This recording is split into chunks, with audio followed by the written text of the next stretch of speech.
La città della stella.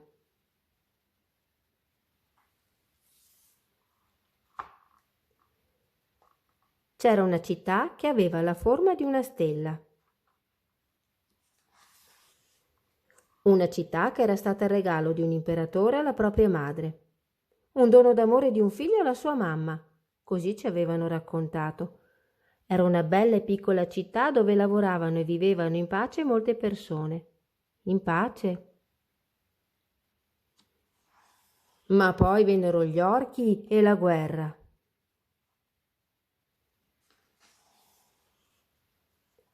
La gente che ci abitava fu trasferita altrove e la città si svuotò per far posto a noi. Venivamo dalla Germania, dall'Austria, dalla Cecoslovacchia, dalla Francia, dal Belgio, dall'Olanda e persino dalla Danimarca. Io e il mio amico Onza fummo presi, portati via da casa e caricati su un treno. E arrivammo nella città della stella.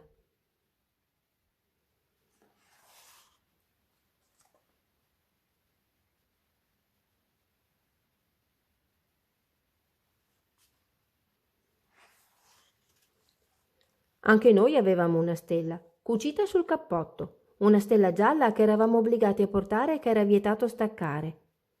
Una volta il mio amico osò toglierla e gli orchi lo batterono forte con i manganelli. Ma Onza non pianse. Onza, anche se per la sua età era piccolo, era molto coraggioso ed era sempre pronto ad aiutare i più deboli tra noi ragazzi. Aveva 14 anni, la mia stessa età, l'età dei giochi. Quando avevo fame, e avevo fame spesso perché gli orchi non ci davano molto da mangiare, lui riusciva qualche volta a rubare una patata e me la portava.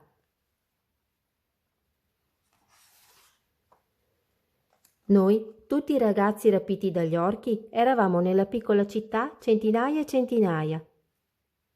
Arrivavano treni di giorno e di notte. Di giorno scendevano altri ragazzi e bambini, ma di notte molti di noi ripartivano e non li rivedevamo più.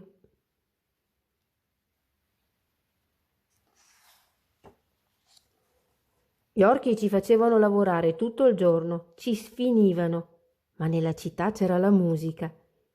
Molti dei prigionieri erano musicisti, cantanti, attori, pittori e ogni tanto c'erano concerti e anche spettacoli teatrali. Ma erano cose soprattutto per grandi. Per noi bambini e ragazzi non c'era che qualche piccolo coro che eseguiva stupide canzoncine e inni religiosi. Fino al giorno in cui un direttore d'orchestra non decise che bisognava fare un'opera per noi. Brundibar era intitolata e io ricordo con quanto impegno tutti, terminati i lavori, si davano da fare per cercare di metterla in scena. Era una storia che parlava di due bambini che hanno la mamma malata e che ha bisogno di latte. Per procurarselo, i bambini che sono poveri non hanno i soldi, si mettono a cantare all'angolo di una strada dove c'è un suonatore di organetto, Brundibar. Ma lui non vuole dividere le monete che la gente passando dona e li caccia via.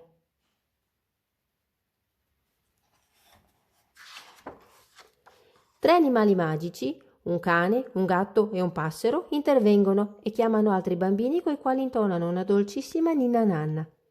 Poi riescono a mettere in fuga il cattivo Brundibar.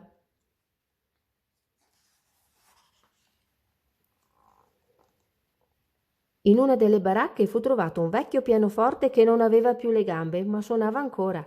Noi lo chiamavamo il piano ferito. Gli mettemmo sotto delle casse e una signora, bella come una fata, suonò un pezzo di un compositore che si chiamava Liszt.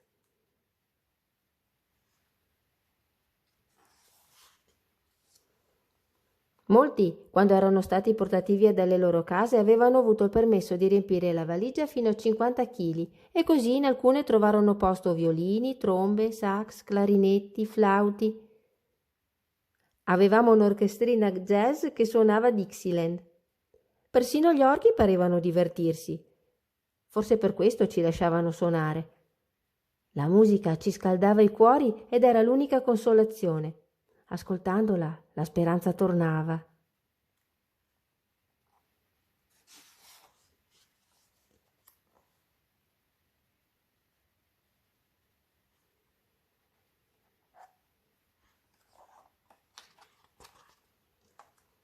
Noi bambini avevamo anche un'altra cosa che in quel luogo triste ci regalava un po' di gioia: disegnare. E tutti, dai più piccoli ai più grandi, disegnavamo quello che vedevamo, ma anche quello che sognavamo. E c'erano disegni di farfalle. Un bambino fece un bellissimo paesaggio dove si vedeva la terra dalla luna e la terra era lontana, molto lontana.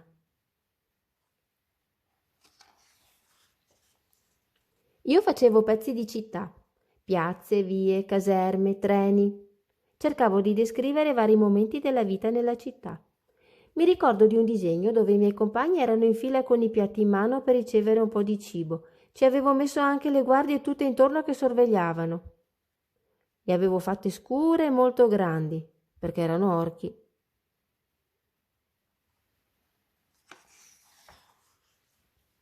Non era un disegno allegro.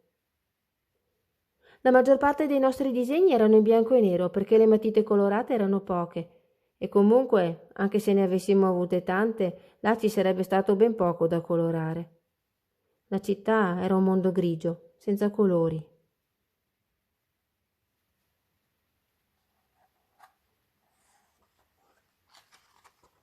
Il colore arrivava con la musica. Allora, se chiudevi gli occhi, potevi credere di essere in un altro luogo, un posto dove avresti voluto vivere per essere felice. Alcuni di noi sognavano di riabbracciare i papà e le mamme perché li avevano perduti.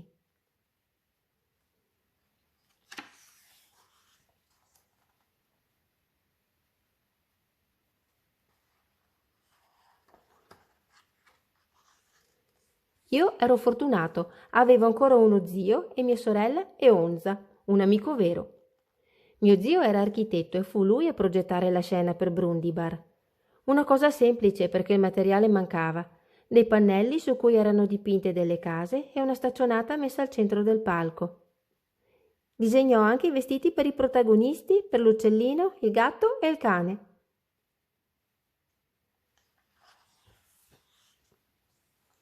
Io non ero molto bravo a recitare e così mi misero nel coro, quello che cantava, lo ricordo ancora.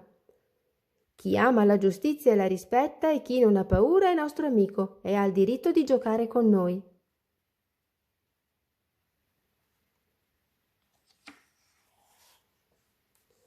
Onze invece era bravissimo e faceva Brundibar. L'aveva fatto lui perché nessuno voleva fare il cattivo. Si metteva dei baffi per sembrare più vecchio, diventava scuro in volto e allora anche gli occhi diventavano cattivi. Il mio amico Onza non solo sapeva recitare Brundibar, ma conosceva a memoria anche le parti di tutti gli altri bambini e, se loro le dimenticavano, lui era lì a sostenerli e a suggerire. Aiutava tutti e ci spronava a dare il massimo. Diceva che dovevamo far vedere agli orchi quanto eravamo in gamba. E poi, perché bisognava mettercela tutta per divertire i bambini che non avevano nulla, ma proprio nulla.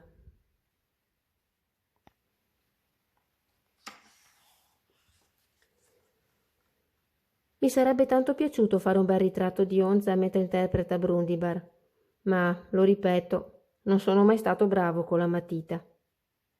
Sarebbe stato un modo per ricordarlo, invece così non mi resta che immaginarlo ancora sul palco con gli altri piccoli attori mentre fa il cattivo. Forse il ricordo più bello di quella recita fu quello di quando potei levarmi quella brutta stella gialla e sentirmi di nuovo libero. Ho odiato quella stella con tutte le mie forze.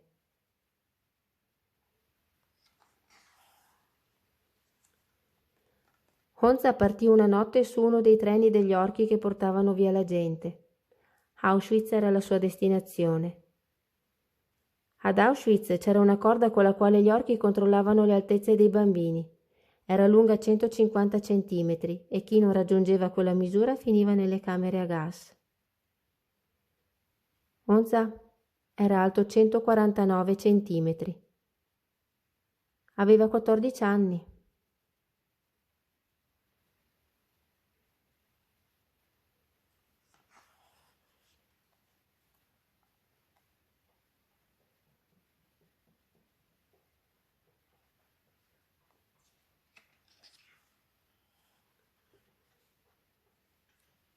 Se un giorno vorrai venire nella città della stella, non ci troverai nessuno di noi.